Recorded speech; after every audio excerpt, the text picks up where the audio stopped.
There are places in this world where darkness clings like a second skin, where whispers of rituals long forgotten echo in the dead of night. Tonight, we're diving into the haunted locations left behind by secretive, sinister cults. Places where the air still hums with fear and mystery. The dark secrets of Bloodwater Marsh. Cult rituals in Louisiana's haunted swamp.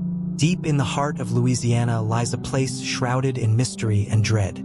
Bloodwater Marsh, a land as cursed as its name suggests. Known for its murky waters and haunting silence, it's said to be home to something far more sinister than just ghost stories.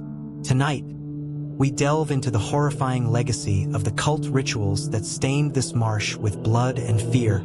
The origins of the cult remain murky, much like the swamp itself.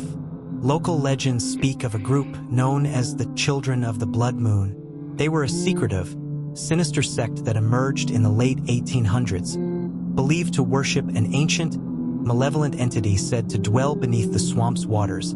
The Children of the Blood Moon were unlike any other cults of their time. Their rituals were rooted in a disturbing mix of voodoo, paganism, and ancient folklore passed down by the earliest settlers. The swamp became their sacred ground, and their rites often involved blood sacrifices, both animal and human. Locals whispered of strange sights and sounds emanating from the marsh during full moons, flickering firelight, chanting that would make the hair on your neck stand on end, and shadowy figures moving through the water. But it wasn't until the disappearance of several townsfolk that the true horror of the cult's activities came to light. Between 1891 and 1895, at least 14 people vanished without a trace. Search parties ventured into the marsh but often returned empty-handed. Some spoke of hearing cries for help that seemed to come from nowhere, or glimpsing strange lights that lured them deeper into the swamp. Few dared to investigate further. Survivors, if you can call them that, tell of brutal ceremonies meant to summon the swamp's dark god. Rituals involving the spilling of blood, the burning of bones, and the chanting of unholy invocations in a forgotten tongue.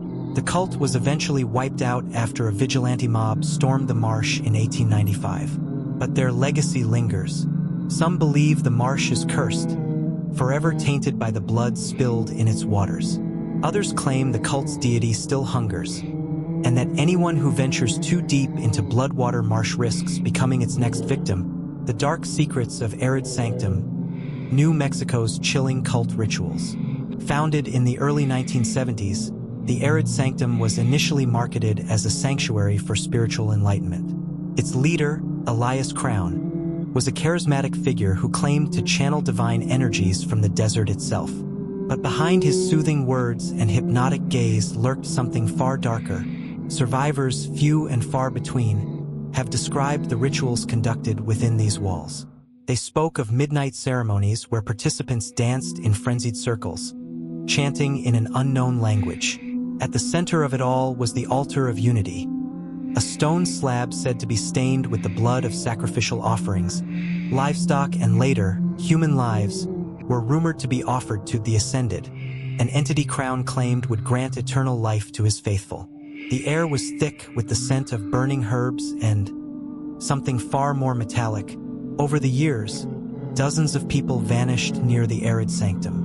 Many were drifters or spiritual seekers drawn to Crown's promises of enlightenment. Families reported their loved ones missing, but investigations led to dead ends, or worse, unexplainable phenomena. We found strange symbols carved into rocks and trees, almost like warnings. And then there was the pit. We don't know how deep it goes, but it reeked of decay. In 1985, the Arid Sanctum was raided after a survivor escaped and alerted authorities. What they found was horrifying. Underground chambers filled with makeshift cages, cryptic writings smeared on the walls, and the remains of those who had ascended. Elias Crown was never found. Some believe he fled into the desert. Others claim he performed a final ritual to merge with the entity he worshipped. To this day, his fate remains a chilling mystery. Temple of the Serpent. The Temple of the Serpent, a name that has passed through generations in hushed voices. Once the center of a nameless civilization, It is said to have housed a serpent-worshipping cult devoted to an eldritch deity known only as Zaltuun, the Eternal Maw. Zaltuun was no ordinary deity. Described in ancient texts as a being that slithered between dimensions, its followers believed it demanded living sacrifices to ensure its favor.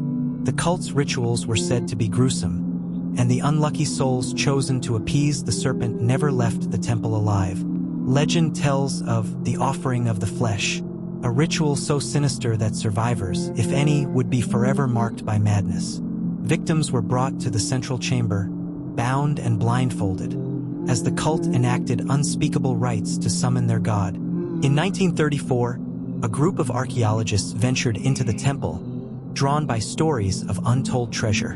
What they found instead were traces of the cult's horrific past. Diaries recovered from the expedition revealed chilling details. One entry, written just days before the group vanished, reads, "The air grows heavy here, as though the temple itself is alive." The archaeologists were never seen again. Local legends claim that Zaltuun, or something worse, consumed them, their souls becoming eternal prisoners within the temple.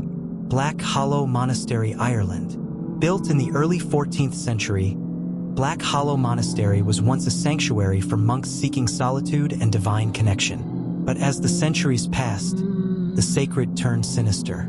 Local legends whisper of a forbidden sect that infiltrated the monastery in the 1700s, a sect that worshipped something far darker than God.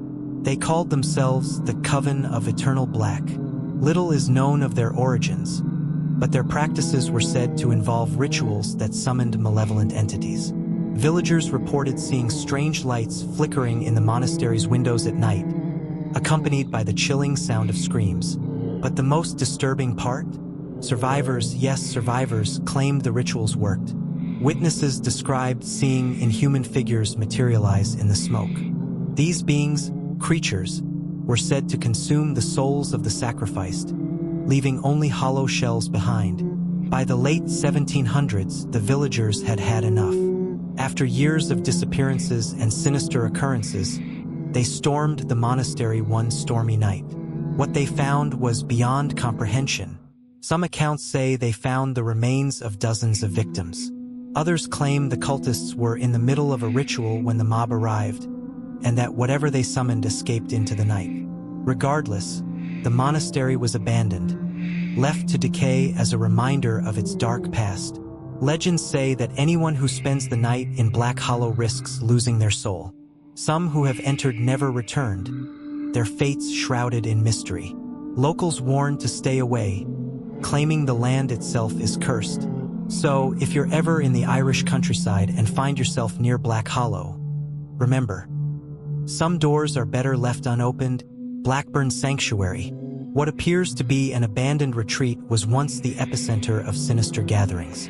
According to local legends, the Blackburn Sanctuary was home to a secretive cult known as the Circle of the Veil.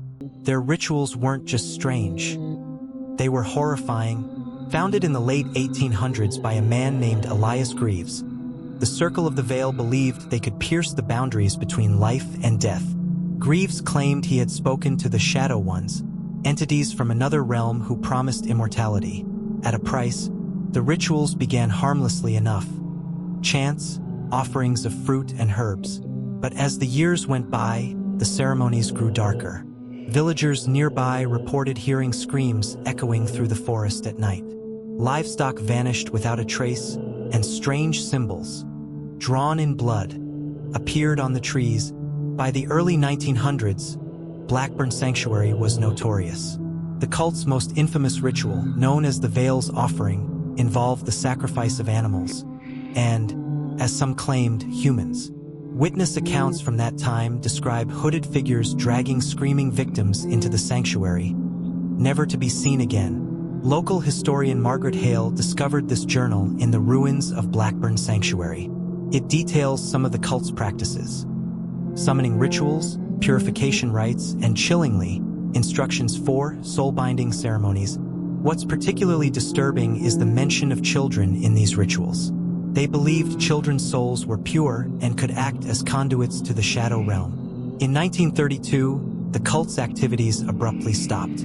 Some say the leader, Elias Greaves, was consumed by the very entities he sought to summon. Others believe the cult's members dispersed, carrying their dark practices to other parts of the world. These places stand as chilling reminders of what happens when obsession and darkness collide. But whether you believe in spirits, curses, or ancient entities, one thing's for certain. The horrors of the past leave an undeniable mark on the present. Like, comment, and subscribe if you want to uncover more forgotten horrors. But beware. Some stories have a way of pulling you in too deep. Stay safe, stay curious.